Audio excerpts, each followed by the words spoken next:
This is The Mouse and Men, where we explore the grown-up side of Disney. Find us online at themouseandmen.com, where you can get our top 10 things for grown-ups to do in Walt Disney World. Plus, find all of the links to our social media pages, our YouTube page where we broadcast the podcast. I'm Bradley. I'm here with Chris.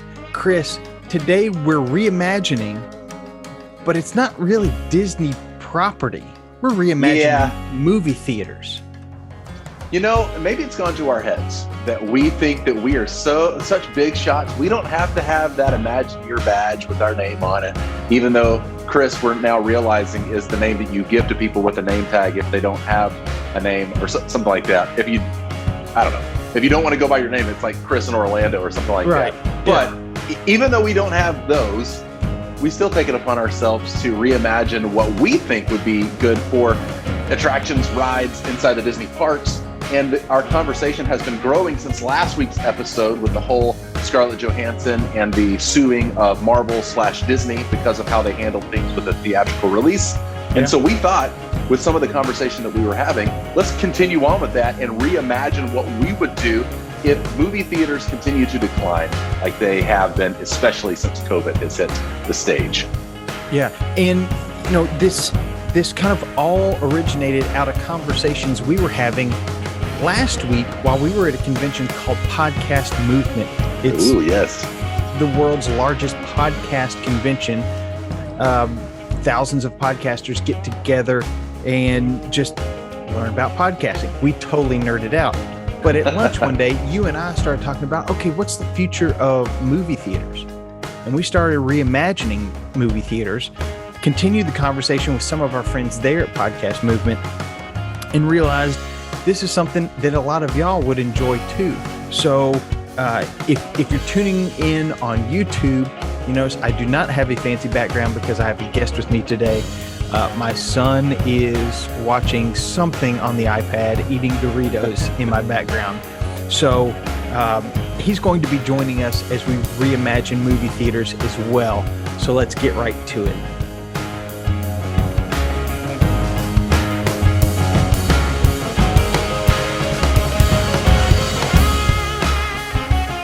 Chris, as we dive into it, I just want to ask, are you and your buddy there, are you in a fight? Because he's got his back turned like you guys have been arguing all morning. Oh, well, he's like, Dad, I don't care about your podcast. I don't care about your movie theaters. I'm going to go watch my iPad. Pat, as he calls it. Pat. I love it. So, Chris, this started with, I think I kind of started the conversation with, I realized I'm not the target audience for a movie theater. The experience isn't, I don't get the same joy out of it as somebody like you does. I appreciate that some people get that. It's really cool. It's just not for me, especially with a 21-month-old here at home. It's hard to get him to sit still in a movie theater.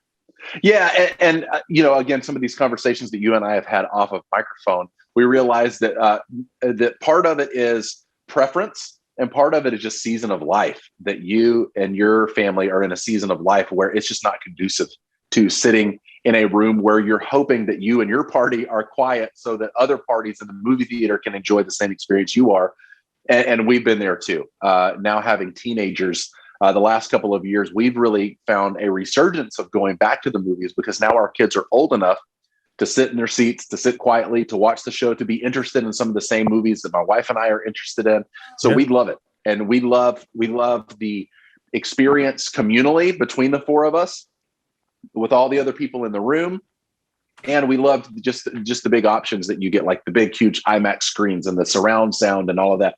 We love those experiences. And so similar to a story that I was telling last week, what we do, we get there early with our popcorn, our candy, our Coke, and we watch all the previews. And if a preview comes on that we want to watch, we just thumbs up. And if we get a consensus or a 3 out of 4, then we will go back and see that movie.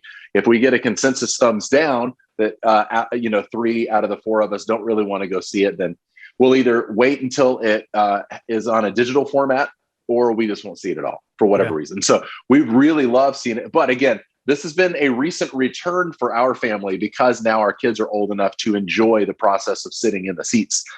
We've had a lot of, when they were younger, of like, oh man, I'm sure we're annoying everybody because the kids don't want to sit down, or they're crying, or they need a diaper change, or they want to run around in that big carpeted area out front. Yeah. So we definitely have been there, but we love the movie theater. We don't want it to go away, but we do see some of the writing on the wall of a lot of things that are changing in our world and our culture and our due to technology. And so we thought, why not talk about, if this continues this trend, how could we as fake Imagineers revitalize a movie theater, or kind of scrap what a movie theater has been known to be and have a completely different reason for going to an area where there's big screens and a lot of seating. So that's what we want to talk about today. So, Chris, I love this idea of the thumbs up, thumbs down. And I have to ask, what happens when, for instance, you and your son, thumbs up, your wife and your daughter, thumbs down? Who breaks the tie?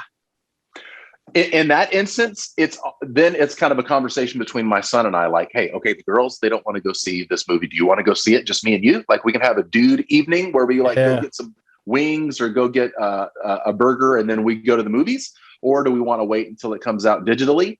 Or do we want to just like, well, maybe the girls will get into the mood when it comes out on Netflix or Disney Plus or Amazon Prime or any of those reasons. So it creates a conversation. So if it's my wife and I that really want to see a movie and the kids are like, ugh, that sounds gross, then that's an automatic date night. Right. But if it's just me and my son, that's a dude day. If it's me and my daughter, then we get a daddy-daughter hangout time.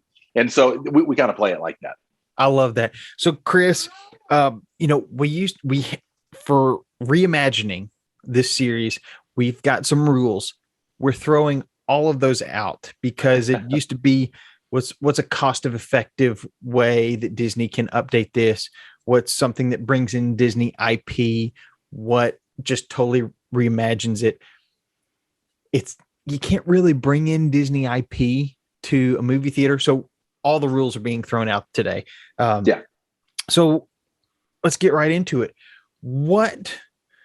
And maybe this starts with what would be a minor change that you would make to movie theaters that they could implement tomorrow to kind of revitalize going to the movie theater?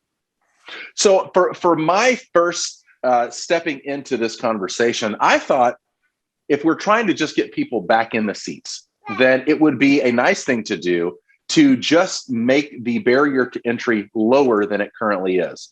And so with COVID, with the new Delta variant, with all of this stuff, people are scared to get back out there. But oftentimes you throw a coupon in somebody's direction, they're like, okay, I'll at least try it. So if you had a night, let's say Tuesday night at our local movie theater, where we live outside of Franklin, you can get really cheap tickets on Tuesdays because I guess the movie theaters have deemed that is probably the lowest day of the week that people come. So I am a member of our movie theaters perks program, and I can go get, I think it's like half off at least, if not more, on Tuesday nights. So if the theater did something like that, but spread it out onto the weekends too, of like, bring in this coupon or download our app and then use this, like 50% off to just get people in. And again, oftentimes when people run a sale, they know they're going to be losing money on the front end. But they do that because they know that on the back end, hopefully they're going to make up for it. So offering the tickets at a lesser price, or offering something that people always complain about, which are the concessions at a lower price, to get people to come in, even if they aren't typically wanting to go to the movie theater for some of that barrier to entry being cost. Yeah. So if we lower the cost, hopefully that will encourage people to come back. What do you think? I love that. I mean, I'm a coupon clipper. I love a good sale. So that might get me back into the movie theaters. Something that I was thinking about that we had talked about is Disney has released, especially with Marvel, Loki, before that, Falcon and the Winter Soldier, before that, WandaVision, before that, The Mandalorian with Star Wars, these series. And while they're great on the TV, they're still shot in a way that it feels like a movie. Very cinematically shot. Yes, I And, agree. and what if you could buy a ticket to a series, and the way it works is it it gets released in theaters the same time that it's released on Disney Plus. So with Loki, it was released on Wednesdays, starting at Tuesday night at midnight. If you want to do that, or just starting Wednesday matinee, you can go and you can see that first episode of Loki the same time that it's released on Disney Plus. You can watch it. You can go back anytime that week to see it. The next week, you see the next episode. So you can see, all 6, 7, 8, 9, because each series was a little different in length. You can see each one of those in the movie. So you're getting a movie theater experience for these miniseries that are on Disney Plus. I don't know if that would work with a lot of other content creators. Disney's really kind of thinking outside the box with these series, but the way they're done, I think it could work and it could be really cool. So what's the price? I don't know. I don't know what the price, what somebody would be willing to pay to go see Loki in theaters. Is it $50? Because you're going back so many times. Is it, is it $30-$40? I don't know.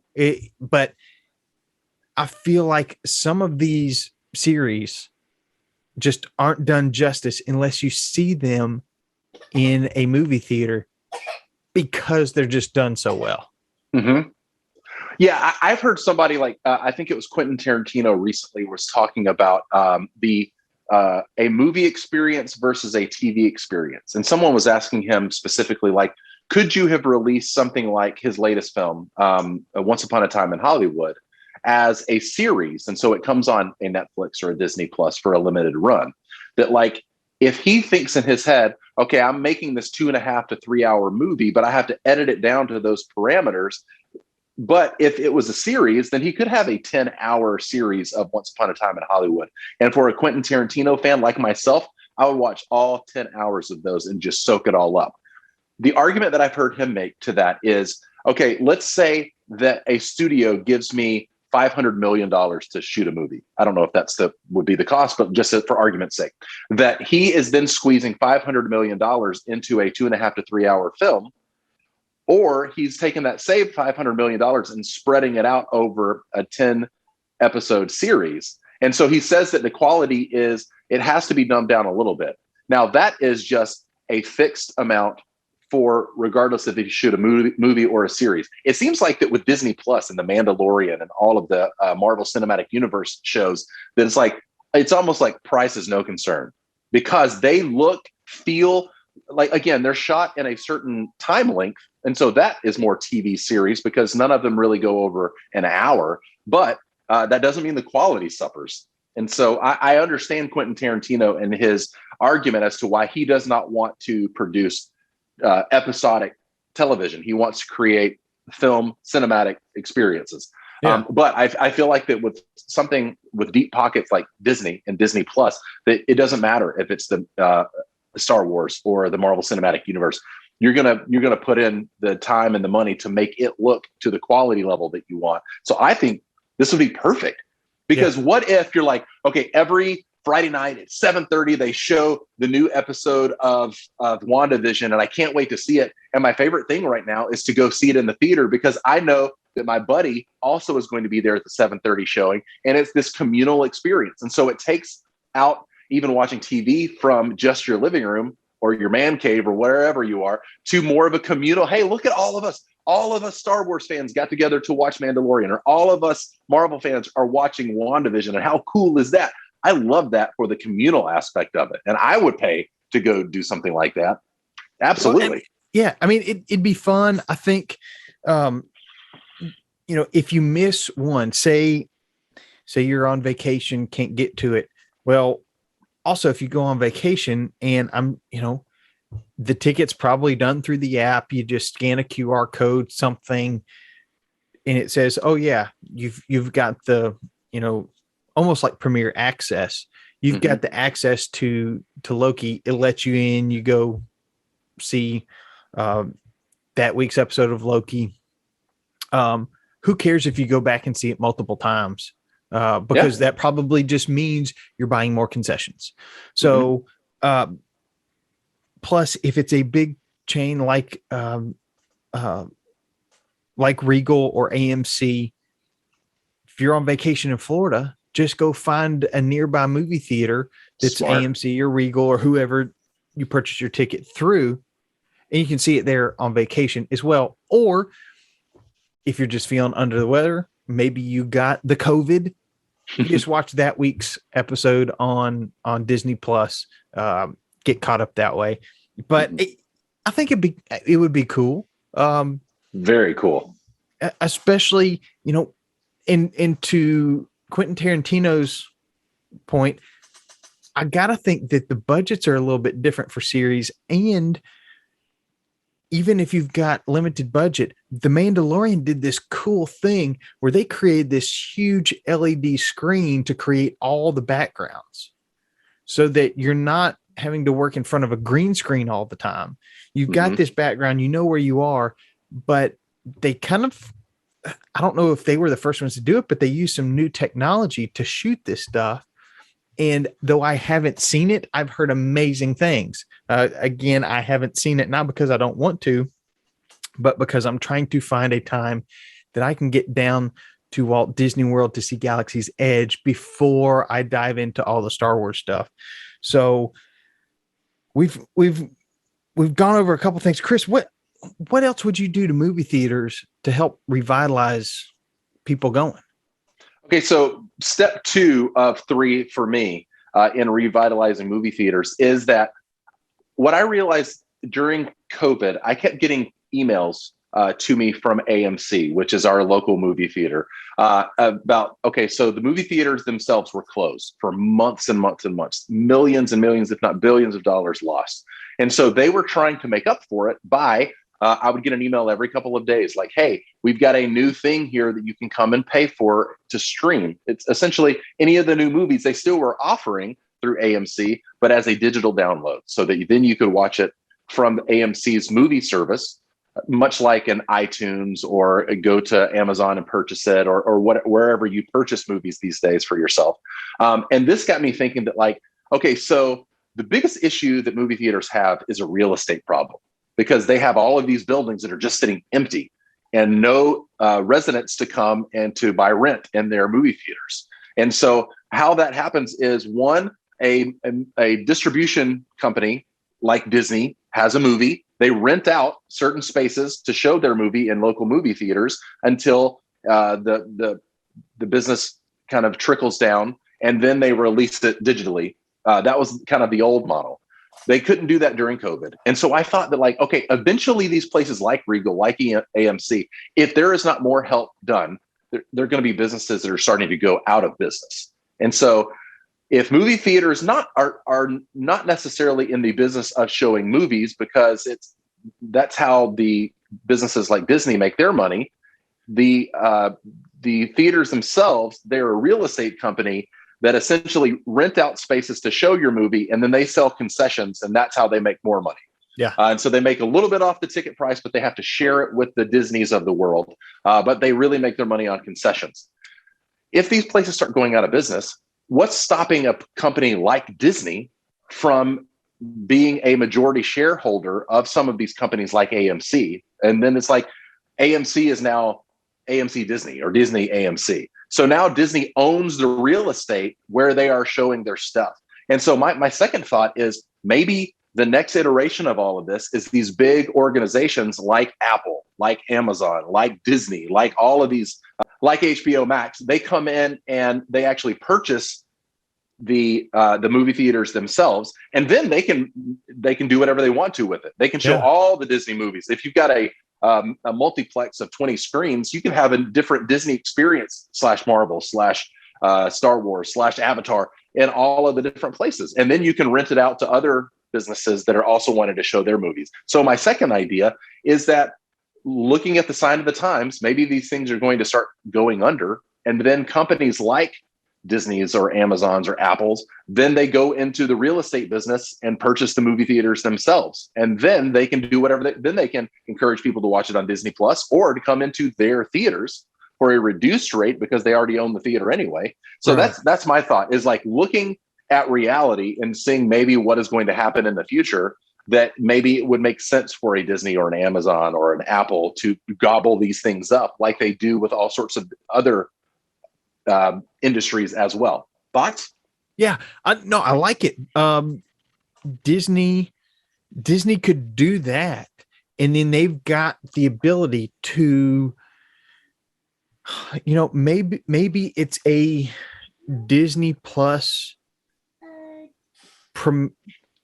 premiere package. You got a Disney Plus, and you can buy premiere access to multiple things. But if you've got, I don't know, it's like Disney Plus Plus. So instead of, what is it, $7 a month, maybe you're paying $10 a month, maybe more.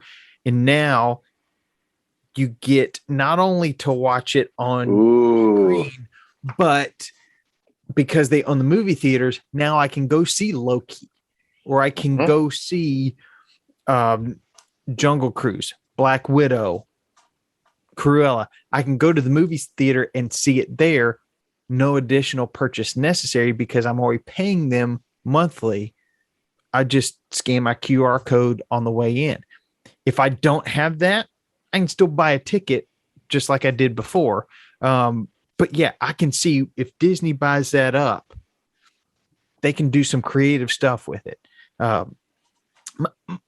My next thought was for these movie companies, movie theaters, to do something that they've been doing already. They're not getting as much traffic. They've got screens that aren't showing movies because there's just not demand for all these screens. And they've been renting out theaters to people, $100 or so for what they call a classic movie. It's like $300 for a new release. And you could come with 15, 20 of your friends, kind of whatever was allowed by local guidelines. Keep doing that. That seemed really cool for a birthday party.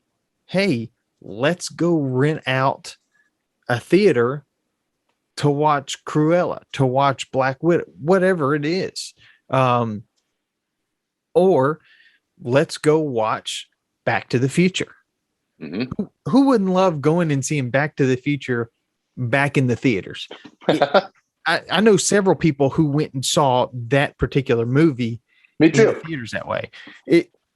You just, I don't know, maybe you rotate the movies. Maybe each month is a different decade. I don't know. And you just kind of pick the best that decade. It can move around. Oh, here's my son playing guitars, but rock and roll, baby. But yeah, I think that would be cool. I think if demand isn't picking up to where all of those theaters need that, do this. I mean, you'll still charge for concessions, but you're able to give your clients a little ownership in what they want to see, and it's a cool experience.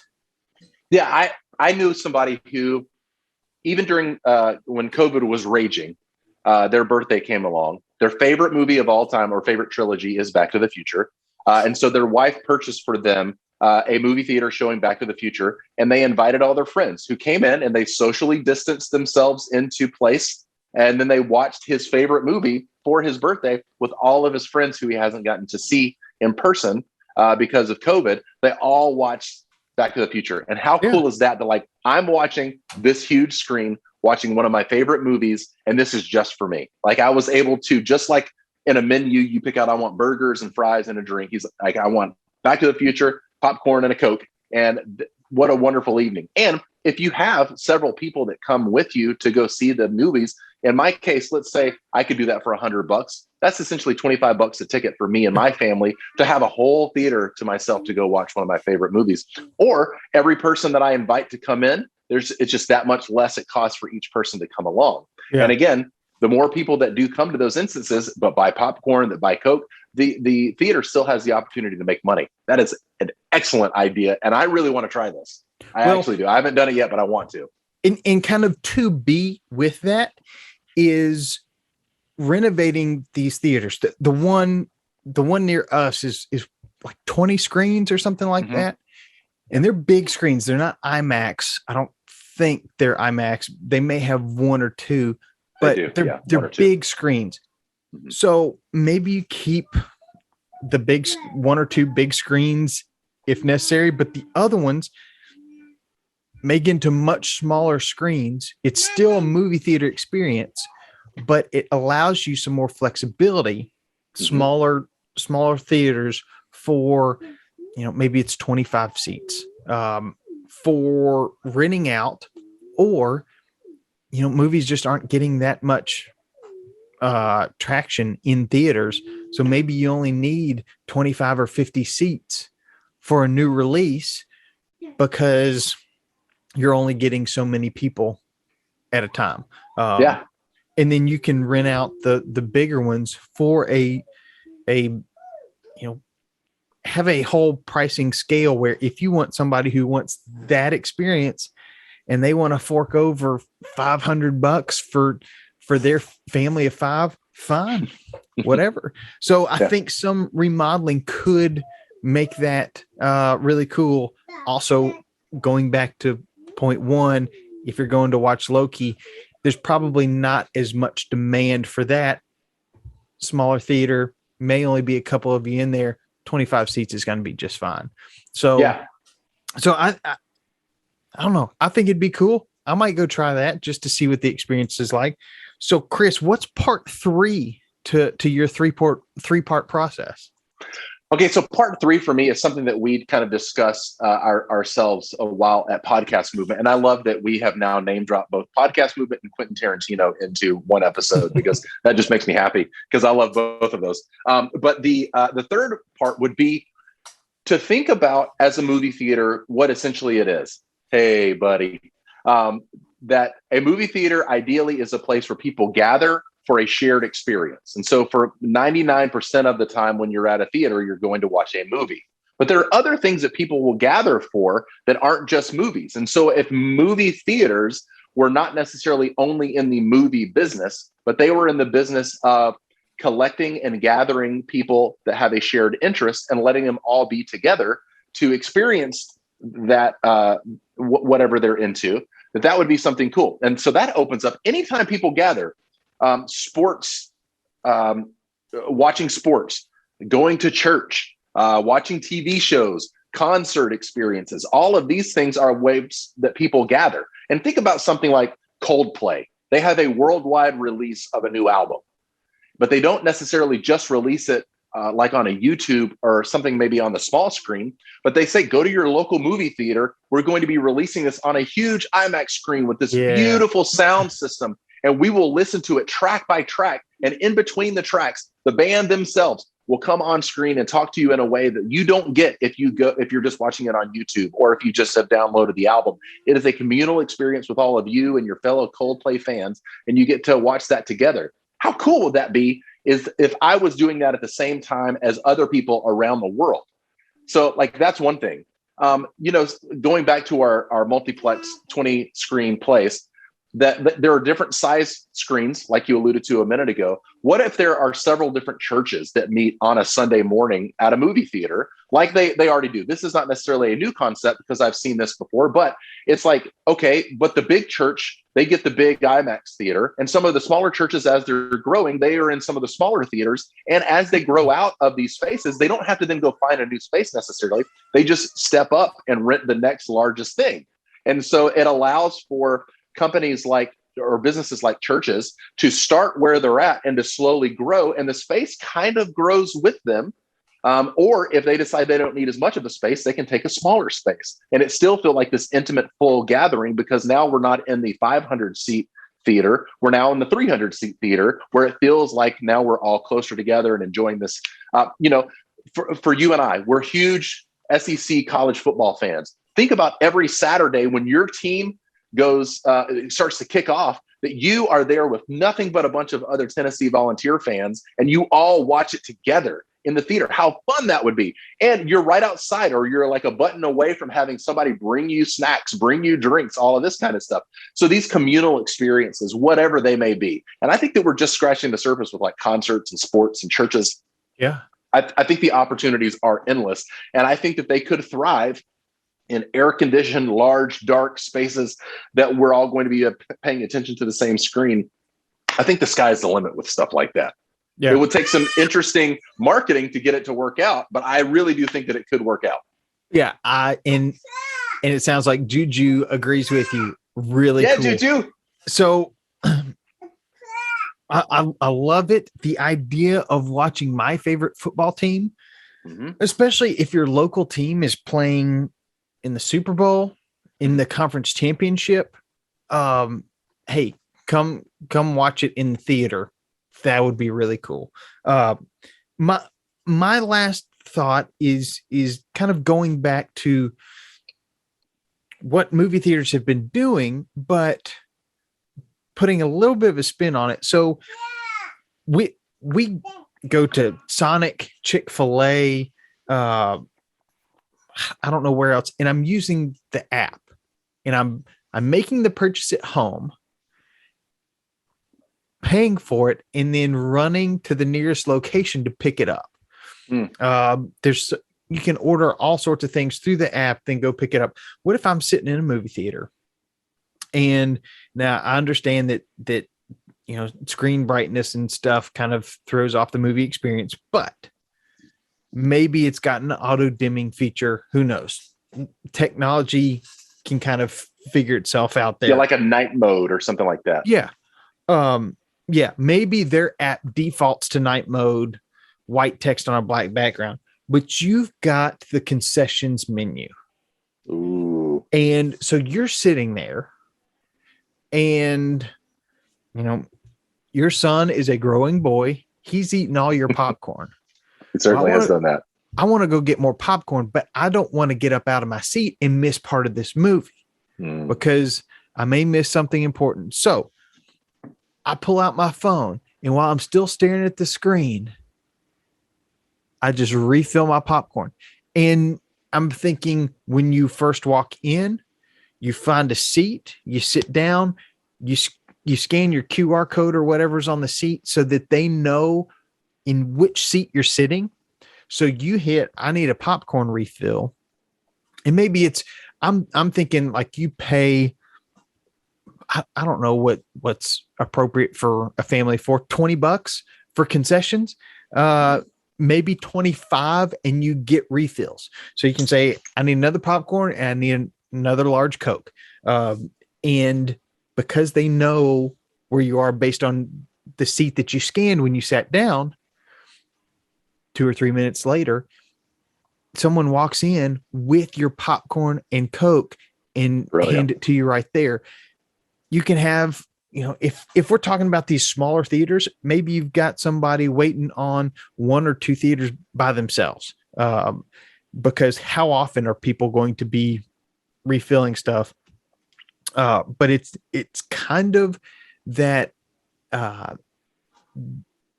restaurant feel of having a waiter or waitress waiting on you, but it's not intrusive because they're at the concession thing, ready to make your popcorn, ready to refill your Coke. And you don't have to flag somebody down. It's just a couple buttons on your phone. We're ready to go. I think that could be pretty cool. Yeah. Now, if only they could build in like the bathroom so you don't actually have to get up. Maybe you pull a curtain around. I'm kidding. But concessions and bathrooms, those are 2 reasons you really get up during a movie. And if we can eliminate one of those, you're going to have a better experience watching the movie. So yeah, and that would kind of be my third idea is is just refine that concession process just a little bit. I love that. And if you try it once or twice, you'll get used to it, and then it will just become secondhand nature going from there. And I think that the issue that I'm running into thinking about it is like, what if you have to have a conversation with the waiter or the person working there? But what you have brought up completely eliminates the idea that you need to have an actual conversation with a person of saying that, like, hey, can you go get me some more popcorn and refill it and put some butter on it? You don't have to do that because you let the app speak to them. And so you silently place your order, and then they silently come and hand you the order, and it's all just taken care of. So then you can like settle up or, pay for your service after the movie's done or whatever that may be. But a wonderful way to add additional functionality and desire to go, because like, I don't even have to get out of my seat. You don't have to get out of your seat. And if you show up late, it's like, we don't have time to get concessions before the movie starts. Fine. Book it to your seat, scan that QR code, and place it while those last few previews are rolling, and get it in, purchase the family pack, whatever. And now you've, $25, we're covered. Get what you want, kids. Mm-hmm. I think it could work. Dude, I love all of these ideas. The one thing that I meant to share a minute ago was, let's just say your favorite college football team, the Tennessee Volunteers, are playing my favorite college football team, the Alabama Crimson Tide. Now, there could be a place where just like, hey, there's the screen, everybody go watch it. Or if you prefer to watch with your volunteer fans only, and to get all the nerdy, hateful people from the Alabama Crimson Tide out of there, maybe there's two screens showing it. A Vols fan room and then a Crimson Tide fan room. So that way you room and an orange room. I love it. Yes. So that way you can really kind of like, you can even balance out, like, I'm going to the movie theaters to watch my favorite show, and I can cheer as loud as I want and not feel bad because all the Vols people are in a separate theater altogether. So again, different options here. I love when you and I do a Reimagineering episode. And even though this isn't necessarily something in the Disney parks, this absolutely has to do so much with Disney, because we're currently in a lawsuit between one of our favorite Disney characters in the Black Widow, the actress suing Disney for mishandling the way that it should be handled, whether it's in theaters or Disney Plus. So I love the idea when you and I were at Podcast Movement saying, like, we should just do a whole episode on this. I think it's brilliant. I love it when we do our Imagineering episodes. We can have a whole side podcast where that's all we do, because these are some of the most creative and fun things that you and I do. And so I appreciate you being willing to talk about one of my favorite pastimes, which is going to the movies. And I want to see them survive. I want to see them thrive. And in this climate we are currently in, it's more difficult to do that. So if we are going to reimagineer other things, why not take a stab at the movie industry? Well, normally we're reimagining things in the Disney parks, but the Disney parks exist because Disney movies exist. Disney movies exist because Walt was trying to take comic strips and turn them into short little shorts, short movies, short videos before the featured presentation. So movie theaters have been a part of the Disney DNA pretty much since the beginning. So it only makes sense that we reimagine movie theaters. That's going to do it for our reimagining portion. Now it's time to get to plussing.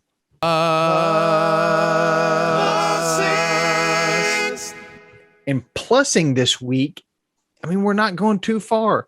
So there have been a lot of movies released lately. Cruella just a month or two ago, and then Black Widow. You saw that in theaters. Jungle Cruise. I got it on Disney Plus last week. Yeah, when it came out, July 30th. I watched it that night. I'm pretty sure I watched it the next night. And then I watched it again this weekend. So I've watched it 3 times. Oh, I'm so jealous and impressed.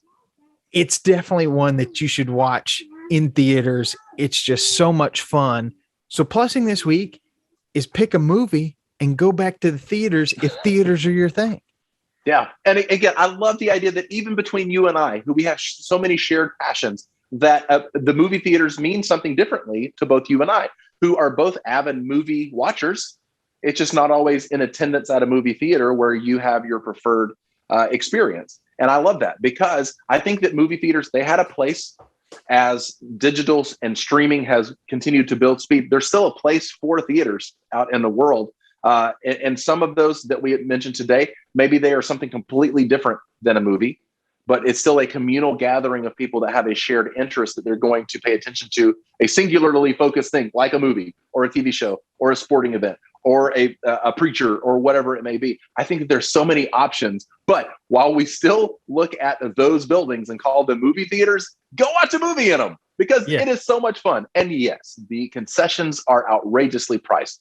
Oftentimes the tickets are outrageously priced, but the experience for me and my family, we really do look at it as a second to none experience. And believe me, we redesigned our house to a large degree during COVID to make it more comfortable for us watching things as a family. So we got a new wraparound couch. We got a new TV for the living room so we could still have some of those experiences.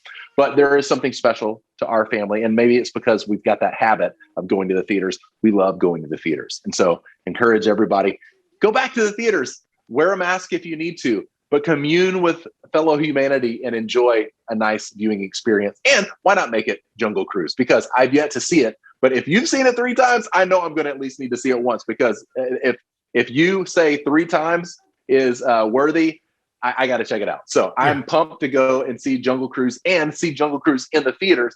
And I will report right back here on the Mouse and Men because I can't wait to watch it. And I want to talk to you about it when we do. Yeah. Well, and we used to go to movie theaters not often. It was a special treat growing up, getting to see a movie in the movie theaters. We normally just wait. We would wait until it came out on VHS. Remember those? We'd wait until they came out on VHS, then rent them or buy them. But that excitement around movies is still there, whether you're waiting for it to appear on Disney Plus, waiting for it to appear on other digital platforms, or you're waiting for it to premiere in theaters. You don't want to grow up too fast. But you got to keep exploring.